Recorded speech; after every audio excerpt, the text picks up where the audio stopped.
I look like I'm in an actual jungle. Hello everybody, welcome back to my channel and happy fall. I don't know if everyone else is feeling the way that I'm feeling, but honestly I'm feeling a little sad, a little depressed just because I know that winter is coming. Winter where I'm from, which is Canada, is not always the best thing in the world, but hey, trying to be more positive, trying to think positively to kind of start fall out. As you might be able to tell, I'm doing a houseplant video. Today, I'm going to be talking about the Monstera versus the Monstera Adansonii.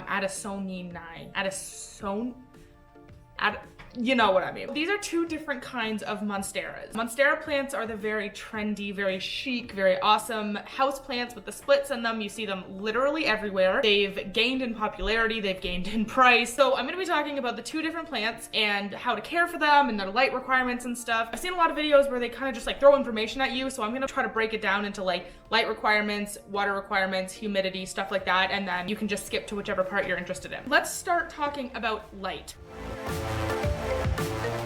This is a Monstera Adansonii. Now this is called the Swiss cheese vine versus the Swiss cheese plant, which is the Monstera. The reason it's called the vine, as you might be able to see, is it's longer, thinner sprouts, and they do fall and they vine. So you can either trellis these guys up on like a moss pole or something like that so that they kind of have something to stick to, and usually the leaves will grow a little bit bigger when you do that, little tidbit, or you can just let it vine. So I have a couple of these. This one is actually one that I'm taking care of for my sister while she's in university. I'm not gonna probably trellis it because it's not my plant, but I'm probably gonna see if it'll kind of fall down, be like that viney look. So with light of the Adansonii versus the regular Monstera, which this guy's a hefty mama, he has no splits. I've had this plant now for, I want to say like 3 years, and it does not have a single split, which is really frustrating because I've had it for so long. And this guy, my pride and my joy, is a split leaf Monstera. So as you see, it's the very big splits and it matches my tattoo that I have.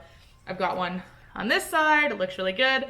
And then I don't know if you can see that, but I have a little baby. So when I talk about the Monstera, I'm gonna point to this guy. When I talk about the Adansonii, I'm gonna talk about this guy. So these are my two plants. The Adansonii can survive darker lighting. I have mine in a windowsill in a macrame hanger. I'll show a little clip of that.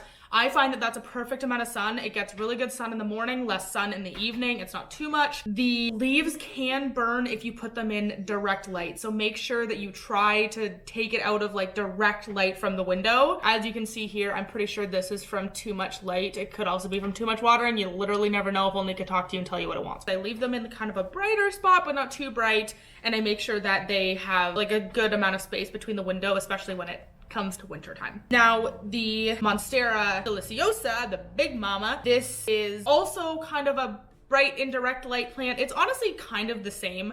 The only difference is with the Monstera Deliciosa is the leaves will get bigger and they will have more fenestrations or more splits if you have them in a brighter light. If you put them in a windowsill with lots and lots of light, the chances of it maturing quicker and having bigger, more splits in the leaves, like your chances increase by a lot because it's getting more light. Just like in the wild, that's the word I'm looking for. In the wild, if you think about where Monsteras grow, they grow on big trees and the leaves have the splits in them so that when it rains, the water can go through the leaves and the wind doesn't like knock down the whole plant. It just has, so the airflow and the water and whatnot can go through it. Adansonii is kind of the same if you think about it. So, I mean, if you trellis it and you kind of have it like, kind of like how it would be in nature, it will grow like bigger and better leaves type thing, you know what I mean? Just to recap, pretty much the same. Do not put them in like completely direct light, but make sure that they do have a fair amount of light. This one will not do as well as the Adansonii in lower light conditions. So if you were to put it in your bathroom with no window, chances are this one would survive more than this one. Let's move on to watering. Watering, they vary between the two plants. Honestly, unless you're literally planning on going like head first into this whole plant thing, generally the tip is to put your finger in the soil, and if it's wet up until like the first or second knuckle, you're totally good. But if it's dry all the way through, then give it a quick water. Make sure you have lots of drainage on both of these. This one prefers to be a little bit more dry if you're gonna get into like the really, really advanced part of it. This one can dry out more than this guy. This one I don't really generally let dry out too much because the leaves do start to droop. So if you water it, it'll kind of perk back up again. The general rule of thumb I find for the Monsteras is it's better to underwater than overwater. Neither of these guys like to sit in like really damp, wet soil. I find that they kind of turn brown and start to droop. So honestly, let them dry out.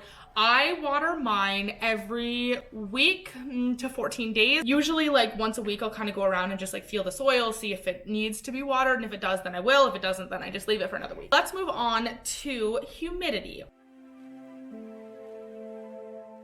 Because these plants are native to Central and South America, they are kind of in naturally humid temperatures and like environment. What I generally like to do is leave it near a humidifier or a diffuser. I love my diffusers, so I use my diffusers near it, or just give it a quick mist. A lot of people will just take a spray bottle and just mist the leaves. That is not as efficient as a humidifier is, but it does do the trick, I find. Another thing that people do, and here's a little tip, is you put a plate or like some sort of shallow dish and you fill it with pebbles, and then you fill that pebble bowl up with water, and then you sit the plant on top of it, because as the water starts to evaporate, it's going to evaporate into the leaves and the plant will get the humidity that it needs. If the Monstera does not get the humidity that it needs, you'll kind of start to see, kind of the tips turn a little bit brown. So kind of like where this one's a little bit brown, your Monstera might turn like this color. Generally speaking, if you live in like California, you're good. Where I live, I'm in Ontario, Canada, it gets so dry in the winter time, so I have diffusers and humidity going for my little jungle just to make sure that all my plants kind of stay alive. The care is super easy for both of these plants. I find the biggest issue with this plant is having the patience to see it go from a baby Deliciosa to like a mama bear Deliciosa and have the splits. That's my only issue, because I know a lot of people are like, oh my gosh, I got a Monstera, I can't wait for it to split, and they're waiting like 2 or 3 years to get that to happen. Generally though, to keep them alive, it's fairly easy. They are tolerable to a lot of things. Make sure the light's good, make sure the water's good, and you're pretty good to go. Like both of these, they will probably go dormant in the winter time. So going dormant means that it won't shoot out any more sprouts, it won't flower. Yes, Monsteras do flower, and it won't kind of give you the same growth as it does in the summertime, which, I mean, if you think about it, humans are kind of like that too.